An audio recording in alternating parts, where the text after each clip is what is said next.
All right, it is past a.m., but right now we want to talk about 6 a.m. That is 6 with 2 X's. Yeah. That is the band led by Nikki Sixx, probably the most famous as a member of Motley Crue. They are coming to Blue Cross Arena in November, opening for 2 bands. One is called Five Finger Death Punch, a favorite of our executive producer, Mike DeGiorgio, and the other is Shine Down. He said it, Mike.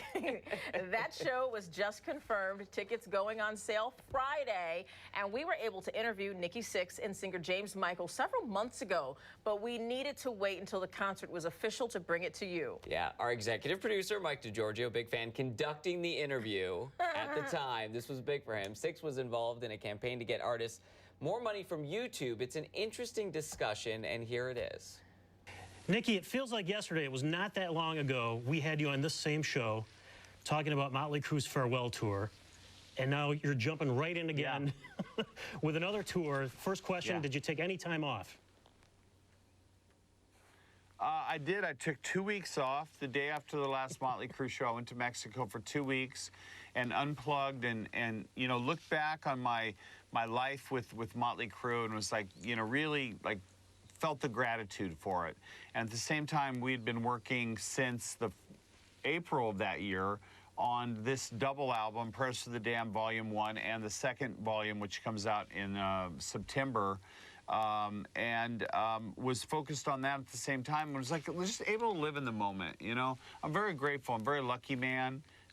You know, we work really hard as a band. I've worked really hard in the past with Motley Crue, and you make music. We make music for fans. That's what we do. That's the thing. Are you focused more now on 6 a.m.? For people who don't know, in our morning audience, 6 a.m.'s been going on for a little bit here. You've had at least 2 projects going on at once. Are you going to focus more now at 6 a.m.? Is there another band looming? What's happening?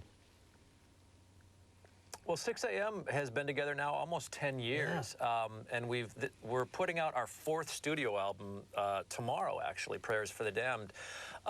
And yes, we've all had, you know, obviously a lot of different projects going on over the years, but what's unique about where we find ourselves now is that we have all put all of those other things on the back burner, and we're focusing 100% on 6 a.m. So it's an exciting time for us, and the record that we're putting out tomorrow, Prayers for the Damned, is really a reflection of how this band has evolved and where we've come to as musicians.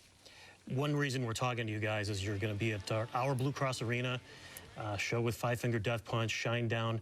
Where do you see 6 a.m. fitting in with today's music? What do you look for in tour mates?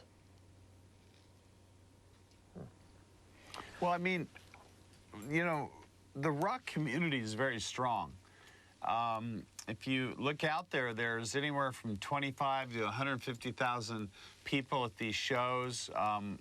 Rock music has been around for a long time, and it evolves, it changes. There's alternative versions, there's folk, there's country rock, there's, you know, heavy metal, there's all kinds of versions of it. It's fantastic, you know, art form, you know, if you can call it an art form, because you're expressing yourself. And 6 a.m. I think is a little bit different than any other bands really out there. You know, some people might say they hear a little Queen in us, or I've had people say it reminds them a little bit of Muse.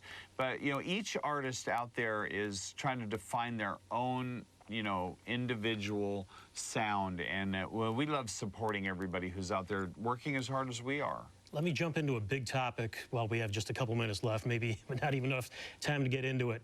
YouTube. You guys are making some headlines, kind of leading a charge. I don't want to call it an anti-YouTube crusade, but you're trying to get the word out about copyrights and royalties. What's the message you're trying to get out? Well, yeah, and it is definitely not an anti-YouTube campaign. We actually love YouTube. We love what it affords artists to do as far as sharing their music. We're merely talking about artist compensation. You have other companies like Apple Music or Spotify that have come to the table and updated their systems so that the mechanisms that they have in place are compensating artists fairly, what we believe. And we just feel like YouTube is a little behind on that, and they really need to reevaluate the mechanisms that they have and their policies on artist compensation, and just be a little bit more fair. And so what we're saying is maybe look at what how Apple Music or Spotify are doing it, and follow suit. Just adjust. And the big reason for us is new music. new music, new artists, the future of music. So, we've been very lucky, and so many of our peers have been very lucky. But, that doesn't really mean that's going to work out for the new generation of bands. And, who's going to be the new Prince, the new, whoever, you name it. It's going to take them years to develop. They can't develop music and keep making music if they're not getting paid fairly. So if I'm a fan and I'm looking up 6 a.m. on YouTube, I'm not doing anything wrong. No, absolutely not. Quite to the contrary, and we really want to point that out. This really is, as Nikki said, this is not about us. We're the lucky ones. We're the ones that have been able to build careers. But our concern is that for new and young artists coming up, there is right now with YouTube, there isn't really a pathway to be able to make a living, creating music and creating content. And with some very small adjustments, that can change. This is not about the fans. It's about the fact that Google is a $500 billion, now not million, billion-dollar company.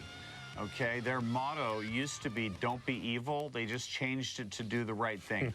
All we're saying is, and we're pointing a finger with a lot of other artists, is, hey, do the right thing. Do the right thing for music. I hear you. Guys, I know you got a lot of people to talk to yet this morning. We're going to see you this fall at Blue Cross Arena. Sam. Looking forward to it. It's always a thrill to talk to you both. Thank you. Thank you. Thanks, guys. That was like a dream come true for Mike. See how excited he was? He will be like front row. Yeah, and so now you know who Mike is, our executive producer. We always talk about him. He loves metal and rock. And The so man behind the morning show. Yeah, and he comes up with a lot of those question of the day questions that involve music or movies, R2-D2, that kind of stuff. So the 6 a.m. show at Blue Cross Arena is November 22nd. Tickets go on sale Friday morning. And the show is not at 6 a.m. No, it's probably at night, after dark, that's there for it is. sure. It says 5-Finger Death Punch, Shine Down, and 6 a.m. Can't get enough of that name. Mark's a big fan of 5-Finger Death Punch. And we'll have much more on that as that concert approaches, I know. What is going on? He's giving you the 5-Finger Death Punch. I don't know what that is. I'm almost got. Oh, man. All right, we should move on. Coming up, did you have a Blinky as a kid? No, but I had a stuffed animal. All right, we're going to talk more about that. If you had a Blinky as a kid, find out what that says about you as an adult. Next. Uh-oh.